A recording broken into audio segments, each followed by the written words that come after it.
तो हेलो बच्चों, आपका स्वागत है एक और नई वीडियो में, जिसमें आज हम पढ़ने वाले हैं कक्षा 12वीं का क्लास 12th का चैप्टर नंबर 7, जिसे लिखा है गोस्वामी तुलसीदास ने। ये नई एनसीईआरटी का चैप्टर नंबर 7, कुछ चैप्टर्स कट हुए हैं। पहले वाली एनसीईआरटी में चैप्टर नंबर 8 है। तो गोस्वामी तुलसीदास ने चैप्टर लिखा है। तो इसका इनका जो जीवन परिचय है गोस्वामी तुलसीदास जी का, ये आपको याद करना है। बहुत इंपॉर्टेंट है, आ सकता है आपके बोर्ड में, लेकिन ये आपको इजी होगा याद करना, क्योंकि ये जो बांदा ज़िले में उत्तर प्रदेश में राजपुर गांव में सन 1623 काशी में, ये पूरे जो है 10th क्लास में भी था। तो आपको बहुत इजी होगा इसको याद करने में। मेरी माने तो आप ये ना याद करके, या तो आप किसी पासबुक में से याद करें, क्योंकि थोड़ी इजी लैंग्वेज में लिखा होता है। यहाँ पे थोड़ा सा हार्ड लैंग्वेज में लिखा हुआ है। ठीक है, तो स्टार्ट करते हैं। इसमें 2 काव्यांश से कविताएँ हैं जिसे हम पढ़ने वाले हैं। गद्य पहला है कवितावली, दूसरा है लक्ष्मण मूर्छा और राम का विलाप। अब इसमें हम आज इस वीडियो में सिर्फ एक करने वाले, कंप्लीट करने वाले कवितावली। दूसरा भी कर देते हैं, लेकिन बहुत बड़ी वीडियो जाएगी, कोई बात नहीं। कवितावली जो उत्तराखंड से लिया गया है, ठीक है, तुलसीदास ने इसे लिखा है। तो हम स्टार्ट करते हैं जल्दी से। वेट, ठीक है। चैप्टर का नाम है कवितावली उत्तराखंड से।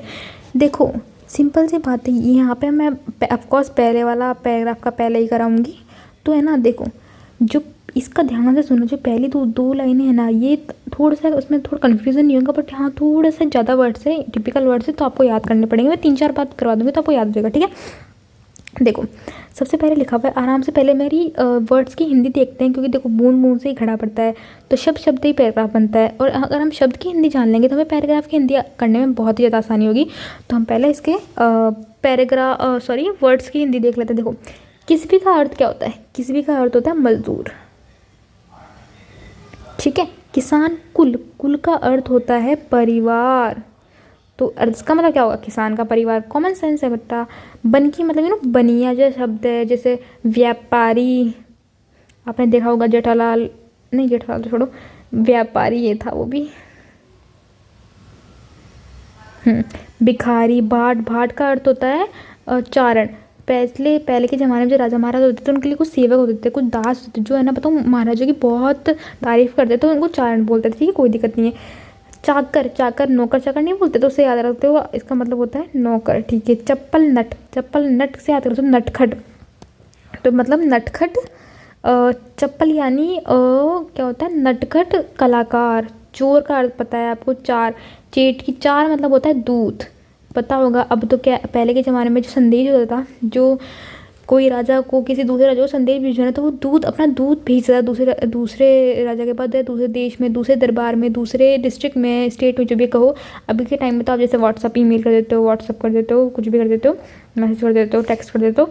पहले के ज़माने में तो पहले दूध जाते थे, ठीक है। चेट की मतलब होता है जादूगर, लिख देती हूँ जादूगर। ये आप अपनी जो एनसीईआरटी आपकी जो बुक है उसमें भी लिख लेना, आपको बहुत फ़ायदा मिलेगा, ठीक है। अब हम पहले वाली लाइन का हिंदी अनुवाद देखते हैं। ये थोड़ा सा अजीब लग रहा है इसमें, इसलिए मैं रेज कर देती हूँ, ठीक है। Very good. अब हम इसका हिंदी अनुवाद देख लेते हैं। देखो, किसबी मतलब क्या बताता है? याद करो खुद, आपने तो लिख लिया होगा ना, मैंने अभी मिटा दिया। देखो, किसबी का अर्थ होता है मजदूर, किसान, कुल, बन की। 1 मिनट रुकना, ठीक है। ये क्या हो गया? सॉरी। किसबी मतलब क्या होता है? मजदूर, किसान का परिवार। बनकी का मतलब मैंने क्या बताया था आपको? व्यापारी, भिखारी। भाट का मतलब क्या बताया था मैंने आपको? भाट क्या बताया था? भाट का मतलब होता है चारण, नौकर, नटखट कलाकार, चोर, दूत, जादूगर। वापस देखते हैं कि मजदूर, किसान का परिवार, बनकी मतलब व्यापारी, भिखारी, चारण, नौकर, नटखट जादूगर, चोर, दूत और चारण, ठीक है। ये पेट को पालने के लिए, देखो यहाँ पर साफ साफ दिख रहा है आपको, क्या लिखा है? पेट को पठत मतलब पेट को पालने के लिए गुण करते हैं, गान करते हैं, गुणगान करते हैं। चटत गिरी, चटत मतलब चढ़ना, साफ साफ मतलब वर्ड मिल रहा है। गिरी मतलब होता है पहाड़, ये पहाड़ का पर्यायवाची शब्द है, ठीक है। अटत गहन अहन अखेटकी। अब देखो, यहाँ पे आपको मतलब पता चला कि ये लोग है ना, ये पहले लाइन में लिखा हुआ है कि लोगों का नाम लिखे हैं, फिर लिखा हुआ है पेट को पालने के लिए गुणगान करते हैं, पेड़ पर चढ़ते हैं। अटत, अटत मतलब होता है, एक मिनट को ना, गहन, अब बता दूंगी। अटत गहन मतलब गहने, है ना, गहने। गन मतलब वन, वन मतलब जंगल। गहने जंगल में, अहन मतलब भ्रमण करते हैं और शिकार करते हैं। अटत का मतलब होता है अत्यधिक, ठीक है।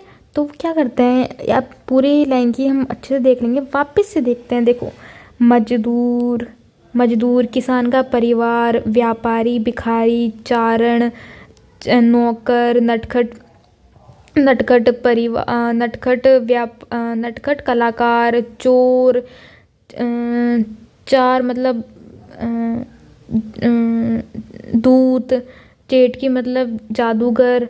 अपने पेट को पालने के लिए गुणगान करते हैं, पेड़ पहाड़ पर चलते हैं और गहने जंगल में भ्रमण करते हैं और शिकार करते हैं। अखेटकी मतलब शिकार करते हैं, ठीक है। ऊंचे नीचे काम करते हैं, धर्म अधर्म करी, धर्म अधर्म करते हैं। धर्म अधर्म का मतलब क्या हो जाएगा कि सत्य का काम, वह अपमानजनक काम, या फिर आप बोल तो बेईमानी करते हैं। पेट को ही पचत, मतलब पेट को ही पचत का मतलब यहाँ पे है पालने के लिए, अपने पेट को पालने के लिए वह इस हद तक कर सकते हैं कि बेचत बेटा बेटी, वह अपने बेटा बेटी को भी बेच सकते हैं। तुलसी जहाँ पे भी वर्ड आ गया किसी भी पैराग्राफ में, अगर आपको तुलसी वर्ड दिख रहा है या फिर किसी लेखक का नाम दिख रहा है, तो आप लेखक मतलब कवि है या इसमें तो है कवि का नाम दिख रहा है, इसका मतलब आपको यहाँ पे एक लाइन ऐड करनी है जिसमें आपको लिखना है कि कवि कहते हैं कि, या फिर तुलसीदास जी कहते हैं कि, जब दीजिएगा इनको, कि तुलसीदास जी कहते हैं बुझाई एक राम घनश्याम। पहले मैं आपको इसका बोल के अर्थ समझा देती हूँ, फिर आपको लाइन बाय लाइन बता दूंगी। देखो, इस 2 लाइनों में तुलसीदास जी क्या करते हैं, तुलसीदास जी जो पेट की भूख है, पेट की प्यास है, पेट की प्यास को या पेट की भूख को, इंसानों की पेट की भूख को वह घने जंगल की आग से कंपेयर करते हैं। वो बोलते हैं कि वह उससे भी बड़ी है कि जिसे सिर्फ राम रूपी या राम नामी बादल ही बुझा सकता है। तो देखो, तुलसी बुझाई मतलब तुलसीदास जी कहते हैं तुलसी बुझाई एक राम घनश्यामी ही थे, घनश्यामी मतलब बादल रूपी की। तुलसी जी कहते हैं कि आग, तुलसी जी आग बड़वा गीते मतलब बहुत बड़ी अग्नि पेट की घने जंगल में जो आग लगी हुई है उससे भी बड़ी है। कि तुलसी जी कहते हैं कि तुलसी जी पेट की भूख को, पेट की प्यास को घने जंगल की आग से भी बड़ा मानते हैं, और कहते हैं कि उसे सिर्फ राम रूपी बादल ही बचा सकता है या फिर उसे बुझा सकता है, ठीक है। पहले पैराग्राफ का अच्छे से हो गया। मैं आपको जल्दी से एक और बार पहले पैराग्राफ का बता देती हूँ, आपको कोई दिक्कत नहीं हो, ठीक है। जल्दी से आप करेंगे, मेरे साथ के साथ करेंगे। किस भी ओके, मजदूर, किसान का परिवार, व्यापारी, भिखारी, चारण, नौकर, नटखट कलाकार, चोर, दात, भाट का मतलब चारण बताया था मैंने, हाँ ठीक है। चेटकी मतलब जादूगर अपने पेट को पालने के लिए गुणगान करते हैं, पहाड़ चढ़ते हैं, गहने जंगल में भ्रमण करते हैं और शिकार करते हैं, ऊंचे नीचे काम करते हैं, धर्म अधर्म करते हैं, अर्थात सत्य वह अपमानजनक या फिर बेईमानी का काम करते हैं। पेट को ही पालने के लिए इंसान इतने हद तक गिर जाता है कि वह इस हद तक पहुंच जाता है कि वह अपने बेटे बेटी को भी बेच सकते हैं या बेच देते हैं। तुलसीदास जी कहते हैं, तुलसीदास जी इस पेट की भूख को एक घने जंगल की आग से भी बड़ा मानते हुए कहते हैं कि इसे सिर्फ एक इस आग को सिर्फ एक, या इस पेट की प्यास को सिर्फ एक रामरूपी बादल ही बुझा सकता है, ठीक है। कोई दिक्कत नहीं। फर्स्ट पैराग्राफ बहुत ही आसानी से हो गया, आप इसे करके देख लेना, ठीक है। Let's come to second paragraph, जल्दी से करते हैं सेकंड पैराग्राफ भी। खेती न किसान को, ये वर्ड्स देखो ना बहुत इजी है, आप खुद भी कर सकते हो। खेती न किसान को, भिखारी को ना भीख, बली बनिक जो बनिक के चाकर को चाकरी। देखो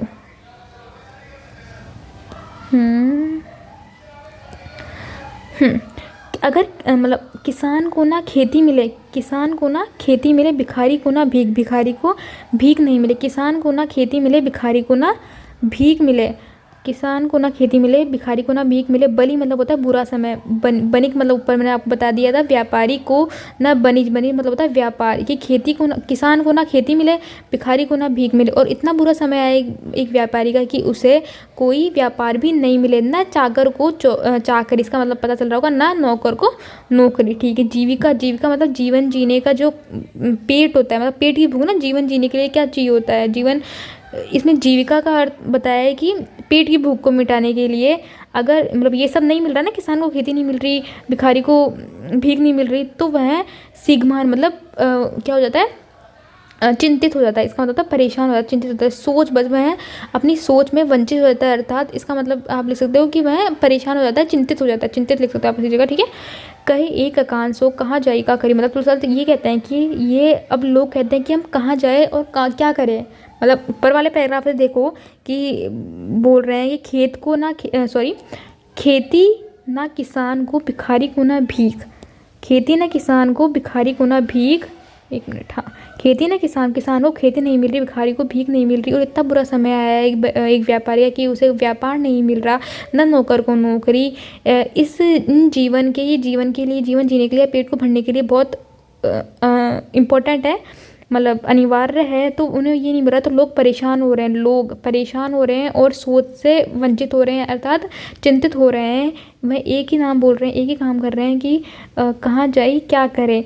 वेदों पुराणों में लिखा हुआ है, वेदों पुराणों में लिखा हुआ है और लोगों के द्वारा देखा हुआ है कि जब भी साकारे सभ्य पे जब भी ऐसा कोई संकट आता है तो राम नाम ही है जो लोगों पे कृपा करता है, लोगों को सुख प्राप्त करता है। देखो, वेदहु पुराण मतलब वेदों पुराणों में कहा गया है, लोगों के द्वारा बोला गया है, बोला गया है कि ऐसे परेशानियों में एक राम नाम है जो लोगों पे कृपा करता है। दरिद्र दशानन दुनी दीन बंधु दुरित दहन देखी तुलसी हा करी। तुलसी लिखा हुआ है, अर्थात तुलसीदास जी कहते हैं दीन बंधु यहाँ पे राम जी के लिए इस्तेमाल किया गया है, जो मतलब दुखों को दूर करते हैं, लोगों के दुखों को दीन मतलब लोगों के दुखों को दूर करने वाले राम जी ने दरिद्र शब्द होता है, दरिद्र लिखा हुआ है यहाँ पे, इसका मतलब होता है गरीब दशानन वर्ड होता है रावण के लिए। रावण दबाई दुनी मतलब लोगों को दबा रखा है जिसने। तो राम जी ने दीनबंधु राम जी के लिए इस्तेमाल किया गया। तो लोगों के दुखों को दूर करने वाले, सुख प्राप्त करवाने वाले राम जी ने गरीब दशानन मतलब रावण ने जिन लोगों को दबाया था उसका भी विनाश कर दिया था, रावण का विनाश कर दिया। दुरित दहन देगी तुलसी का हा कि ऐसी दुर्दशा देखकर लोग भी हा करते हैं। मतलब ये जो रावण है उसने लोगों को दबा रखा था, अर्थात तो उन पे वो करता था ना, क्या बोलते हैं, मतलब उन्हें परेशान करता था, वो जो वर्ड होता है वही। ठीक है। अभी मैं आपको एक बार इस पैराग्राफ का लास्ट में अर्थ बता दूंगी। अब लास्ट वाले पैराग्राफ में एक बार आ जाते हैं। ये आपको आगे खेती हो किसान, बहुत इजी पैराग्राफ है ये वाला। तो लास्ट देखो, ये दो पैराग्राफ में तो थोड़ी सी अलग बात है, तीसरे में बिल्कुल ही अलग। तीसरे वाले पैराग्राफ में ना वो खुद के बारे में बताते, तुलसीदास जी खुद के बारे में बताते हैं कि देखो, धूत कहो, धूत अर्थात मक्कार, धूत कहते हैं ना, धूत मक्कार। अवधूत मतलब होता है सन्यासी। की धूत कहो मुझे, चाहे तुम मुझे मक्कार कहो या अवधूत कहो। अवधूत अर्थात सन्यासी कहो, कि तुम मुझे मक्कार कहो या अवधूत कहो। अवधूत का क्या बताया था मैंने अभी, हाँ, मक्कार कहो या सन्यासी कहो या राजपूत कहो। राजपूत अर्थात यहाँ पे लिखना आप कि राजपूत कहो अर्थात क्षेत्रीय वंश का कहो। जोला कहो, जोला का मतलब होता है बुनकर मतलब पहले कुछ काम होता था जैसे सिलाई वगैरह का, उसको बुनकर बोलते। तो कि मक्कार कहो या सन्यासी कहो या राजपूत वंश का कहो अर्थात क्षत्रिय वंश का कहो, जोलाह कहो को, चाहे तुम मुझे कुछ भी कहो। बुनकर कहो, इसका मतलब बुनकर कहो कि बेटी ना, मतलब इसका देखो कि मेरा पहले वर्ड सुनो फिर उसके बाद लाइन देखना कि चाहे मेरे को ना कोई मेरा बेटा है जो किसी लड़की से विवाह करेगा और उस लड़की का जाति बिगड़ जाएगी।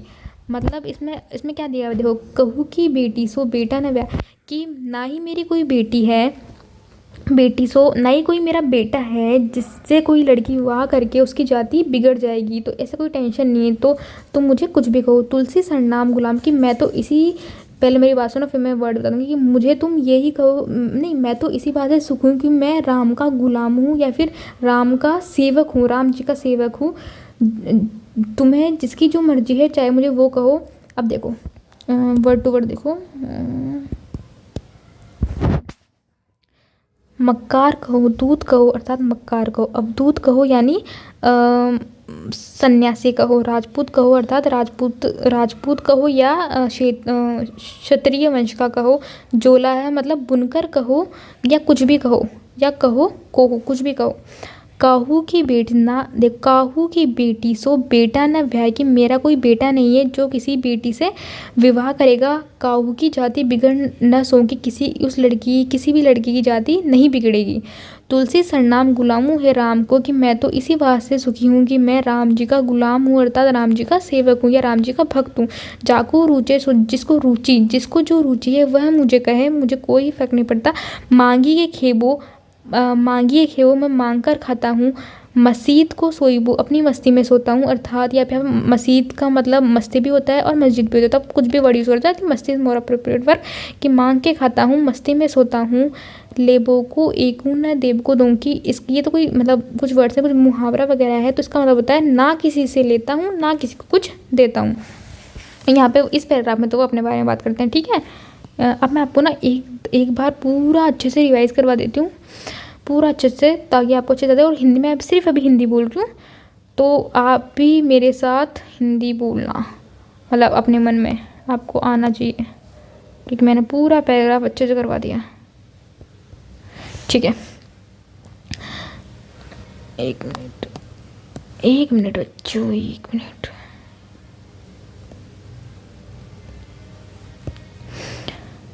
ओके, किसबी अर्थात मजदूर, किसान का परिवार, व्यापारी, भिखारी, चारण, नौकर, नटखट, कलाकार, चोर, दूत या जादूगर अपने पेट को पालने के लिए गुणगान करते हैं, पहाड़ चढ़ते हैं, अतः वह घने जंगल में भ्रमण करके शिकार करते हैं, ऊंचे नीचे काम करते हैं, अधर्म करते हैं अर्थात सत्य कार्य या अपमानजनक कार्य या बेईमानी का कार्य करते हैं। अपने पेट को पालने के लिए लोग इस हद तक चले जाते हैं कि वह अपने बेटे बेटी को भी बेच सकते हैं। तुलसीदास जी कहते हैं या तुलसीदास जी इस पेट को पालने की क्षमता या फिर इसको एक घने जंगल की आग से तुलना करते हैं और बोलते हैं कि वह इससे ही बड़ी है, कि वह ये जो पेट की भूख है ये एक घने जंगल की आग से भी बढ़कर है, और इसे सिर्फ एक राम रूपी बादल ही बुझा सकता है। पहला पैराग्राफ हो गया, चलो ठीक है, पहला हो गया, ओके सॉरी, पहला हो गया, ठीक है।